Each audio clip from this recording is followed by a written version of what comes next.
पूर्व गृह मंत्री अनिल विज के गढ़ अंबाला छावनी में भाजपा द्वारा विजय संकल्प रैली का आयोजन किया गया, जिसमें मुख्य अतिथि सीएम नायब सिंह सैनी, केंद्रीय मंत्री गजेंद्र सिंह शेखावत, पूर्व कैबिनेट मंत्री अनिल विज ने रैली को संबोधित करते हुए अंबाला लोकसभा सीट से भाजपा प्रत्याशी बंतो कटारिया के समर्थन में वोट मांगे। इस मौके पर सीएम नायब सिंह सैनी ने अपने भाषण के दौरान कांग्रेस को अपने निशाने पर लिया। सैनी ने कहा कि कांग्रेस की सरकार में पर्ची खर्ची चलती थी, भाजपा सरकार में ना पर्ची चलती है और ना ही खर्ची।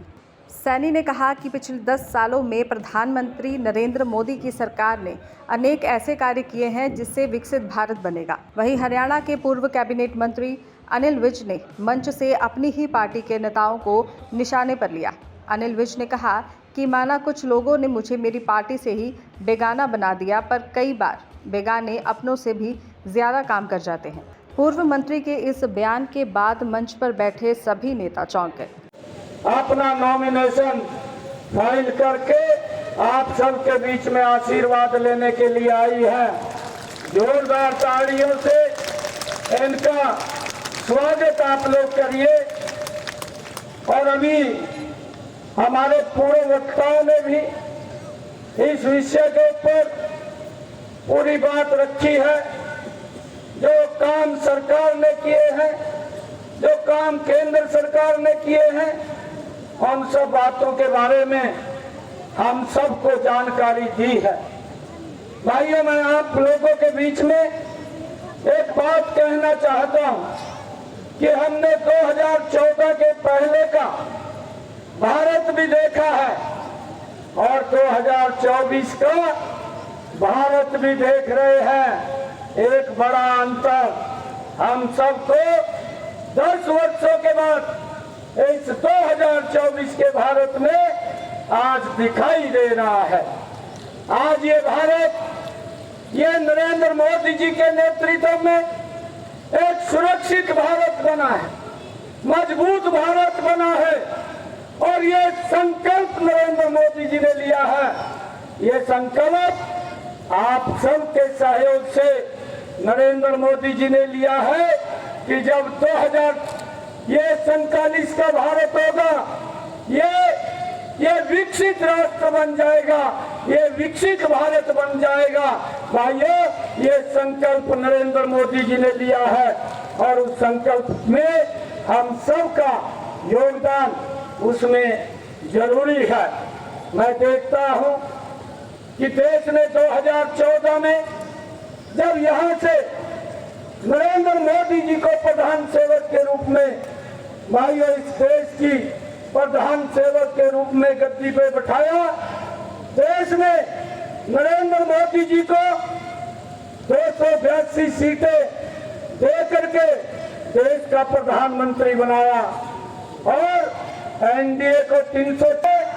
तो यही देश के लोग नरेंद्र मोदी जी को 303 सीटें दे करके दूसरी बार प्रधानमंत्री बनाने का काम करते हैं और एनडीए को भाइयों 353 सीटें दे करके मजबूत भारत की तरफ ये देश ले जाने का काम करता है। भाइयों, ये 2024 है।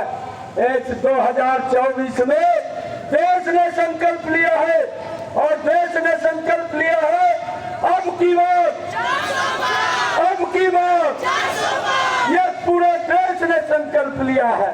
मैं देखता हूँ, मैं जहाँ भी जाता हूँ, एक ही आवाज पूरे देश से आती है, नरेंद्र मोदी जी को अब की बार 405 सीटें दे करके तीसरी बार प्रधानमंत्री बनाने का काम करेंगे। भाइयों, मैं आप सबका दिल से ये धन्यवाद भी करता हूँ। मैं आप लोगों के बीच में ये बताना चाहूंगा कि 2014 का जब इलेक्शन था, 2014 के इलेक्शन में यहाँ से अंबाला लोकसभा से 3,40,000 वोटों के लीड मार्जिन से रतन लाल कटारिया जी को आपने नरेंद्र मोदी जी के पास भेजा था।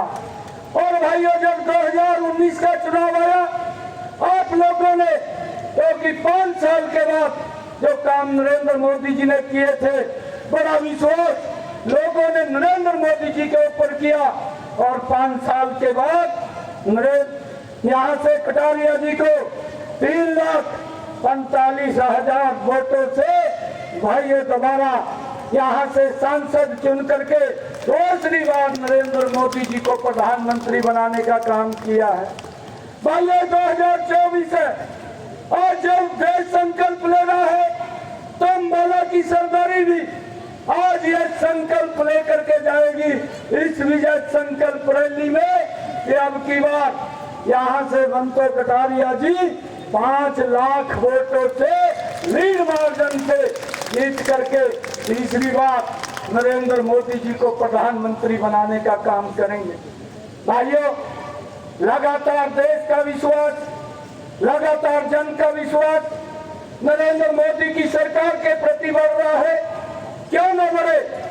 जब विश्वास बात कर रहे थे और बोल रहे थे कि यहाँ काम हुए हैं, मैंने खुद देखा है ये 2014 का अम्बाला और आज 2024 का अम्बाला, एक बदला हुआ अम्बाला, विकसित अम्बाला आज हमें दिखाई दे रहा है भाइयों। और हम सब जितनी योजनाएं बनी है उनकी चर्चा भी की है, परंतु कांग्रेस ये घमंडिया गठबंधन के लोग भाइयों आजकल झूठ बोल करके लोगों में भ्रम की स्थिति पैदा करने का काम कर रहे हैं। भाइयों काम नहीं किए और जब काम नहीं किए तो भाइयों फिर तो कोई सहारा लेना पड़ेगा और वो सहारा वो झूठ का सहारा ले करके लोगों का ध्यान डाइवर्ट करना चाहते हैं। जो लोगों के ध्यान को भाइयों उनको बरगड़ाना चाहते हैं। इस बात को लेकर के हमने ये संकल्प लेकर के जाना है। एक एक बूथ के ऊपर, एक एक गांव के अंदर, एक एक वार्ड के अंदर हम सब टोली बना करके नरेंद्र मोदी जी का संदेश लेकर के जाएंगे। एक एक घर के अंदर कहेंगे कि प्रधानमंत्री जी ने ये संदेश भेजा है आप सब के लिए कि आदरणीय प्रधानमंत्री नरेंद्र मोदी जी की राम राम। भाइयों राम राम हमने हर घर के अंदर हर कार्यकर्ता को कहनी है। भाइयों जब ये राम राम जाएगी, लोग नरेंद्र मोदी जी से स्नेह कर रहे हैं, लोग प्यार कर रहे हैं और मैं आपको विश्वास दिलाता हूं, मैं पूरे प्रदेश के अंदर घूम रहा हूं। आज मैं अपने घर के अंदर आया हूं, यहाँ अम्बाला के बीच में अपने परिवारजनों के बीच में मैं खड़ा हूं। मैं आपको एक बात कहता हूं कि मैं पूरे हरियाणा के अंदर देख रहा हूं कि अब की बार 10 स्थान को भाई उनको बरगड़ाना चाहते हैं। इस बात को लेकर के हमने ये संकल्प लेकर के जाना है। एक एक बूथ के ऊपर, एक एक गांव के अंदर, एक एक वार्ड के अंदर हम सब टोली बना करके नरेंद्र मोदी जी का संदेश लेकर के जाएंगे। एक एक घर के अंदर कहेंगे कि प्रधानमंत्री जी ने ये संदेश भेजा है आप सब के लिए कि आदरणीय प्रधानमंत्री नरेंद्र मोदी जी की राम राम। भाइयों राम राम हमने हर घर के अंदर हर कार्यकर्ता को कहनी है। भाइयों जब ये राम राम जाएगी, लोग नरेंद्र मोदी जी से स्नेह कर रहे हैं, लोग प्यार कर रहे हैं और मैं आपको विश्वास दिलाता हूं, मैं पूरे प्रदेश के अंदर घूम रहा हूं। आज मैं अपने घर के अंदर आया हूं, यहाँ अम्बाला के बीच में अपने परिवारजनों के बीच में मैं खड़ा हूं। मैं आपको एक बात कहता हूं कि मैं पूरे हरियाणा के अंदर देख रहा हूं कि अब की बार 10 की 10 लोकसभा की सीटें बड़े मैंडेट के साथ तीसरी बार फिर नरेंद्र मोदी जी को प्रधानमंत्री बनाने में हरियाणा अहम भूमिका अदा करेगा। भाइयों ये देश सुरक्षित हुआ है, ये देश मजबूत हुआ है, ये नरेंद्र मोदी जी के नेतृत्व में हुआ है। आज जब मैं लोगों की बात सुनता हूँ, एक ही बात लोग बोलते हैं कि और कोई व्यक्ति इस देश को आगे नहीं ले जा सकता। एक ही व्यक्ति है जो इस देश को आगे ले जाने का मादा रखता है और वो नरेंद्र मोदी है। भाइयों हमने उसको मजबूत करना है, उसको सशक्त करना है और जब हम उसको मजबूत करेंगे, सशक्त करेंगे तो संकल्प नरेंद्र मोदी जी ने लिया है कि भारत ये विकसित भारत बनाना है तो 2047 में ये विकसित भारत बन जाएगा। भाइयों हमारे आने वाली पीढ़ियां वो सुरक्षित रहेंगी, वो मजबूत रहेंगी। इस भारत के अंदर हमने ये संकल्प लेकर के एक एक घर के अंदर जा करके भाइयों, एक एक व्यक्ति से मिल करके हमने कार्य करना है। भाइयों, मैं आप लोगों से कहना चाहूँगा, आम मजबूती से भाइयों, मैं देखता हूँ इतनी भारी गर्मी भी है और गर्मी के अंदर केंद्रीय मंत्री गजेंद्र शेखावत जी, हरियाणा के मुख्यमंत्री और मेरे छोटे भाई नायब सैनी जी, कंवरपाल जी और मंच पर उपस्थित सभी नेतागण, उपस्थित बहनों और भाइयों, 25 तारीख को लोकसभा चुनाव के छठे दौर में हरियाणा के चुनाव होने जा रहे हैं और अम्बाला से आज बंतो कटारिया जी, जिसको नरेंद्र मोदी जी ने टिकट दी है और जिनके पति रतनलाल कटारिया 3 बार यहां से सांसद रहे और मेरे को बहुत अच्छे मित्र रहे।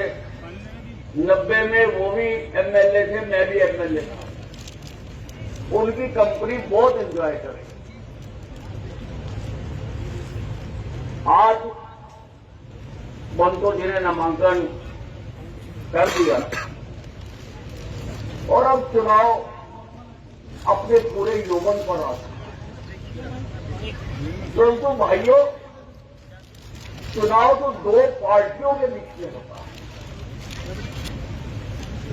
और यहां पर एक तरफ तो भारतीय जनता पार्टी है और दूसरी तरफ 28 टुकड़े हैं।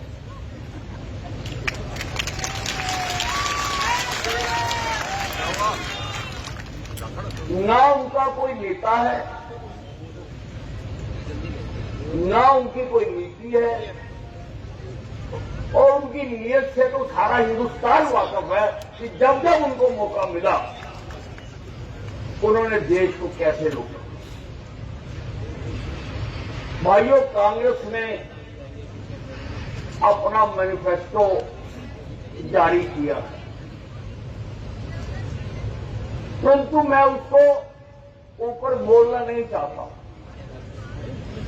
क्योंकि जो कांग्रेस ने मैनिफेस्टो जारी किया है उसके ऊपर बाकी घटक दलों ने हस्ताक्षर नहीं किए। इसका मतलब वो इनके घोषणाओं से, इनकी मैनिफेस्टो से वो सहमत नहीं है और लोकसभा में कोई भी चीज पास करने के लिए तो आधे से ज्यादा तो चाहिए ही होते हैं, 272 चाहिए होते हैं और कांग्रेस के पिछली बार 40 एमपी आए थे। इस बार जो मोदी जी की सुनामी चल रही है, मैं दावे से कह सकता हूं कि 40 भी नहीं आएंगे। मैं आपसे पूछना चाहता हूं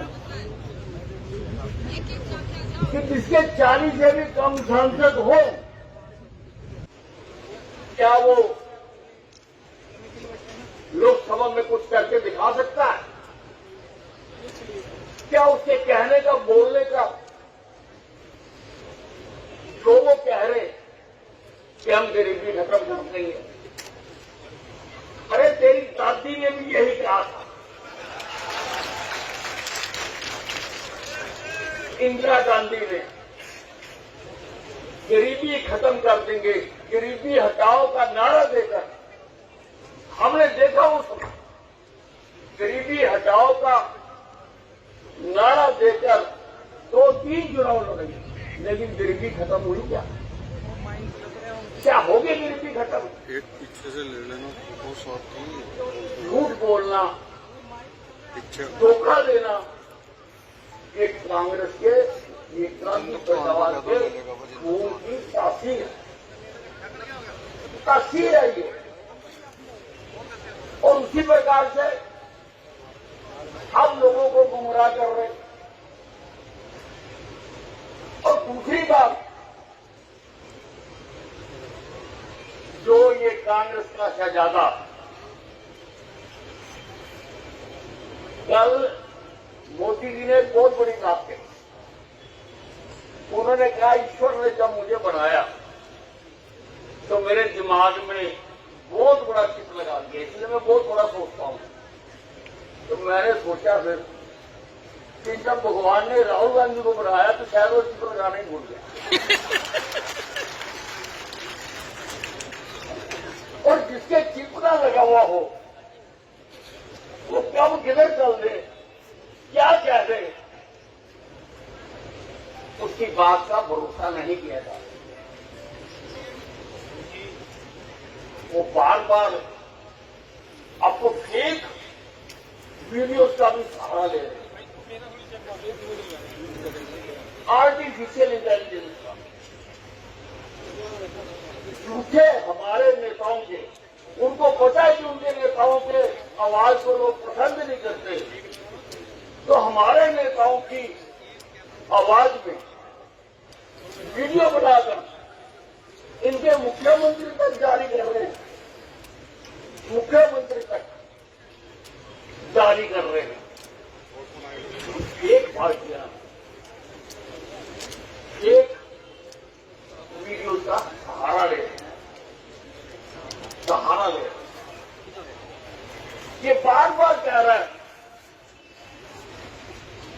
कि भारतीय जनता पार्टी संविधान से छेड़छाड़ कर सकती है, बार बार। मैं इसको बताना चाहता हूं कि कांग्रेस के किसी भी आदमी को संविधान का नाम लेने की हिम्मत नहीं होगी, क्योंकि संविधान के साथ जितना खिलवाड़ मेरी दादी ने, इंदिरा गांधी ने और बाकी कांग्रेसियों ने किया, उतना आज तक किसी ने नहीं किया। 25 जून 1975 को संविधान को पैरों तले रोक के लोगों के मौलिक अधिकारों को खत्म करके 22 महीने के लिए तेरी दादी ने हिंदुस्तान में इमरजेंसी लगा दी, बिना किसी कारण के। लगभग 1.25 लाख के करीब लोग मीसा में बंद कर दिए, झूठे केस बनाए गए और जबरदस्ती लोगों को उठाकर उनकी नसबंदियां करो। परिवार छोटा होना चाहिए, मैं मानता हूं, लेकिन जबरदस्ती उठाकर कई तो कुंवारों की कर दी, क्योंकि कोटा मिलता था कि इतनी नशे काट रही, कोटा मिलता था। जब मैं रेलवे कॉलोनी में रहता था, मेरे पड़ोस में एक ड्राइवर रहता था, इंदिरा भगत था, इंदिरा भगत। हम टेंशन की बात करते थे, वो लाठियां लेके माथा लड़ने आ जाता। इमरजेंसी वाले दिन वो ड्यूटी पर जा रहा और ब्रिज रंड की कोठी के सामने अधिकारियों ने पकड़े उसके नस, लेकिन उसकी नस काट दी। वो उस दिन से बीजेपी का मगर बन गया। अब हम एक बार जिंदाबाद करते हैं, वो 2 बार करता है। अरे इन लोगों को संविधान पर बोलने की हिम्मत होती है, जिन्होंने संविधान को पैरों तले रखा। न जाने कितनी बार संविधान की धारा 356 का इस्तेमाल करके इन्होंने चुनी चुनाई सरकारों को तोड़ दिया, हम भी तो राज दे रहे 10 साल से। कई गैर भाजपा सरकारों में गदर मचा रखा है और हमें जेल को छोड़कर आज तक कहीं पद का इस्तेमाल नहीं किया, कहीं का इस्तेमाल नहीं किया। और तुम संविधान की बात करते हो राहुल गांधी। अगर संविधान की बात करनी है, मैं कुछ बड़ी बात नहीं कहना चाहता हूं, लेकिन अगर कांग्रेस ने संविधान की बात करनी है तो सबसे पहले संविधान को रोकने वाली इंदिरा गांधी की तस्वीरें जहां जहां लगी और वो खाड़ फूक रहे हैं, उनको उखाड़ कर फेंको। पीछे लगाते हो इंदिरा गांधी की फोटो और आगे खड़े होकर बोलते हो हम भाजपा संविधान खत्म करना चाहते हैं। भाजपा संविधान को ऐसे ही पूछती है जैसे गीता और रामायण को।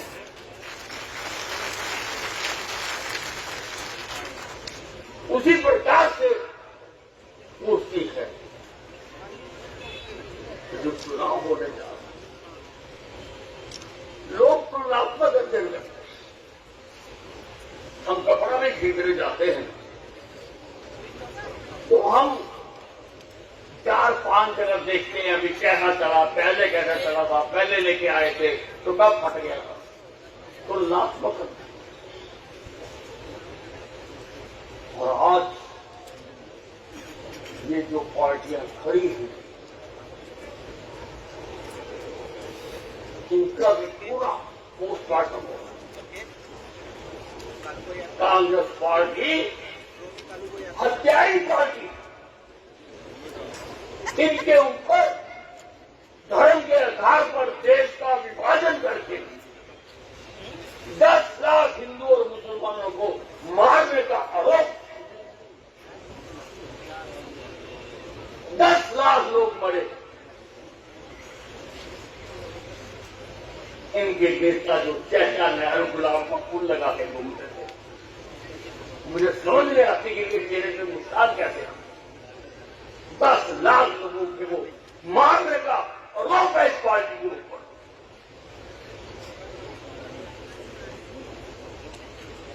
आज